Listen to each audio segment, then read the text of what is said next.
ప్రైవేటీకరణ జరగదు, ఉద్యోగుల వేతన బకాయిలు త్వరలో చెల్లిస్తాం, విలీనానికి సెయిల్ అంగీకరించిందనేది అవాస్తవం. కేంద్ర సహాయ మంత్రి శ్రీనివాస్ వర్మ.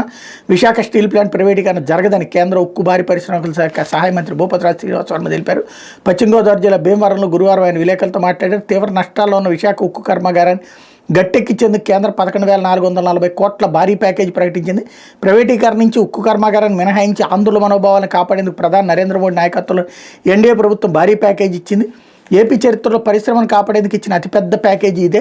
కార్మికులకు అక్టోబర్లో కొంత, నవంబర్ డిసెంబర్ నెలలకు ఉన్న 230 కోట్ల బకాయిలు త్వరలో చెల్లిస్తాం. 30,000 కోట్ల అప్పు ఉన్న ఉక్కు కర్మాగారానికి ఇప్పటివరకు 13,090 కోట్ల ప్యాకేజీని కేంద్రం ఇచ్చింది. గత ప్రభుత్వం రాయబరేలీలో 2,100 కోట్ల అనవసర పెట్టుబడులు పెట్టడంతోనే విశాఖ ఉక్కుకు నష్టాలు వచ్చాయి. మరో భారీ ప్యాకేజీ కూడా భవిష్యత్తులో ఇస్తామని ఉక్కు శాఖ మంత్రి కుమారస్వామి ప్రకటించారన్నటువంటి విషయాన్ని హైలైట్ చేశారు. ఇకపోతే కాగ్నిజెంట్ నుంచి త్వరలో శుభవార్త. ఏపీ ప్రభుత్వ ప్రతిపాదనపై సంస్థ సానుకూల స్పందన. రాష్ట్రంలో టైర్ల తయారీ యూనిట్ పెట్టండి, అపోలో ప్రతినిధులను కోరిన మంత్రి లోకేష్. దావోస్లో పలువురు పారిశ్రామికవేత్తలతో భేటీ. కాగ్నిజెంట్ సీఈఓ రవికుమార్ బృందంతో సమావేశమైన మంత్రి లోకేష్ అన్నటువంటి వార్తని హైలైట్ చేశారు. ఇకపోతే